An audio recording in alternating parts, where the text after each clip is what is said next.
تمام تعریفیں اللہ رب العزت کے لیے ہیں جو تمام جہانوں کا پروردگار ہے۔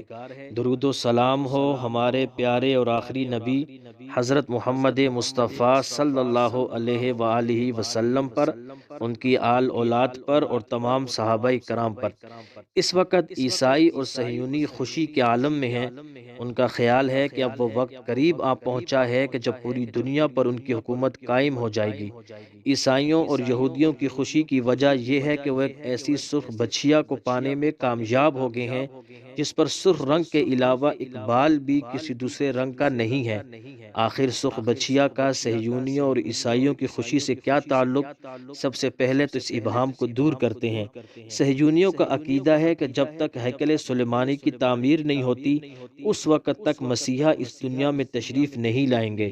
ہیکل سلیمانی کی یہ تیسری تعمیر ہوگی جو صہیونیوں کے نزدیک آخری تعمیر ہے، اور ہیکل سلیمانی کی اثر نو تعمیر کے لیے سب کچھ تیار ہے، مگر صہیونی مربی کہتے ہیں کہ اس وقت تک یہودی حالت ناپاکی میں ہیں۔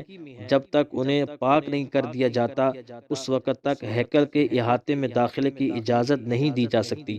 اگر اس کے برخلاف کیا گیا تو یہودیوں پر بڑی آسمانی آفت آئے گی۔ اب سوال یہ پیدا ہوتا ہے کہ یہودیوں کو پاک کس طرح کیا جائے گا؟ حضرت موسیٰ علیہ السلام کو اللہ رب العزت نے ایک صندوق عطا کیا جسے تابوت سکینہ کہتے ہیں۔ اس بارے میں جو تفصیل ہے وہ بیت المقدس ہی اسرائیل کا دارالحکومت کیوں کہ تیسری قسط میں ملاحظہ کیا جا سکتا ہے۔ یہ صندوق ایک الگ خیمے میں رکھا جاتا تھا جہاں پر حضرت ہارون علیہ السلام سمیت کسی کو جانے کی اجازت نہیں تھی۔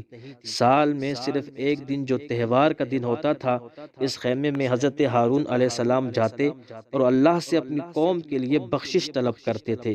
اس خیمے میں جانے سے قبل ایک گائے اور 2 بکرے قربانی کے لیے لائے جاتے تھے۔ سب سے پہلے گائے کی قربانی پیش کی جاتی۔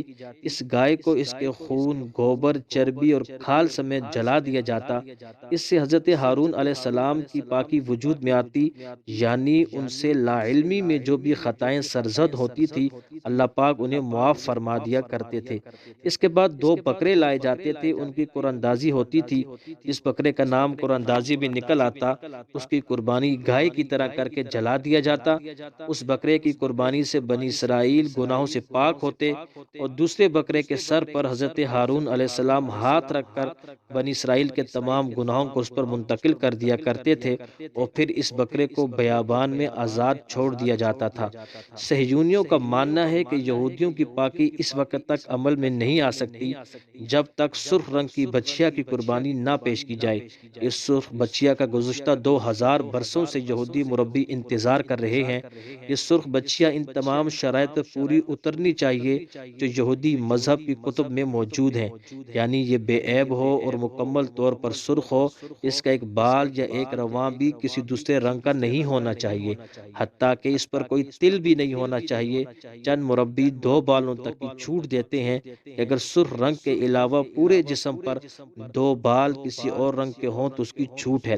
اس سرخ بچھیا کے بغیر صہیونی غلبے کی ریشہ دوانیوں کو اس کی تکمیل کے آگے نہیں بڑھایا جا سکتا۔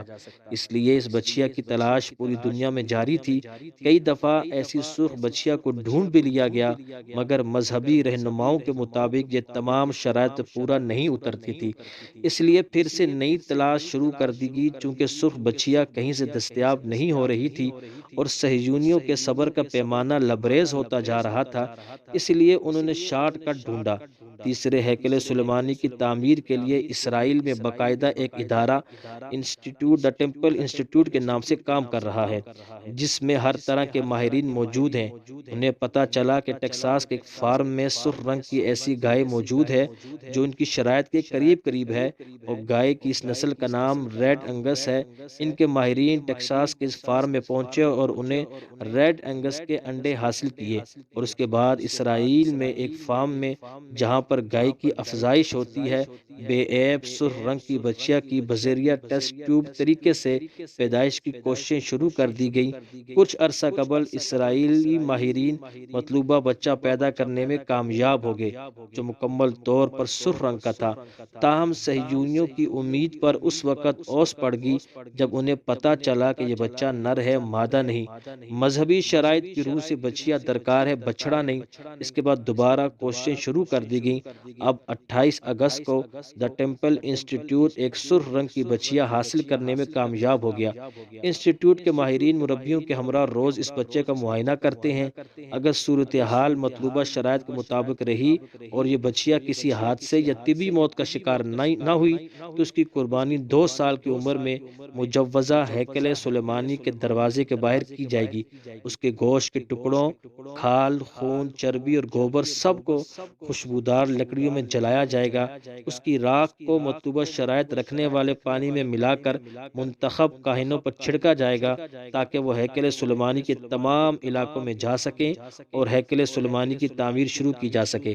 عیسائیوں کا عقیدہ ہے کہ حضرت عیسیٰ علیہ السلام آ کر عیسائیت کی تجدید کریں گے، جبکہ یہودیوں کا عقیدہ ہے کہ یہودیوں کی بالادستی قائم ہوگی۔ اس لیے دونوں ہی خوش ہیں۔ حضرت عیسیٰ علیہ السلام کی دنیا میں آمد کا مطلب ہے کہ قیامت کے لیے کاؤنٹ ڈاؤن شروع ہوگا۔ عیسائیوں کا عقیدہ ہے کہ حضرت عیسیٰ علیہ السلام نے صلیب پر چڑھ کر ان کے سارے گناہوں کا کفارہ ادا کر دیا ہے، اس لیے سارے عیسائی بلا حساب و کتاب جنت میں داخل کر دیے جائیں گے، جبکہ کچھ ایسا ہی عقیدہ یہودیوں کا بھی ہے۔ اس لیے ان دونوں مذاہب کے ماننے والے انتہا پسندوں کی کوشش ہے کہ کسی طرح قیامت کی شرائط کو پورا کر دیا جائے تاکہ وہ جنت میں فوری طور پر داخل ہو سکیں۔ اور حماس کے جو مجاہد ابو عبیدہ نے اپنی ایک ویڈیو میں سرخ بچیا کا ذکر کیا۔ سرخ بچیا اور مسجد اقصیٰ کا بہت تعلق ہے۔ سرخ بچیا اسرائیل پہنچ چکی ہے۔ پہلے سرخ بچیا ذبح ہوگی، پھر اس کو جلایا جائے گا، پھر ہر یہودی کو پاک کیا جائے گا ایک خاص پانی سے، پھر وہ پاک یہودی تیسرے ٹیمپل کی تعمیر کریں گے یہودیوں کے مطابق۔ تیسرا ٹیمپل مسجد اقصیٰ کو گرا کر تعمیر کیا جائے گا۔ یہودی اس میں رکھنے والی چیزیں بھی تیار کر کے بیٹھے ہوئے ہیں۔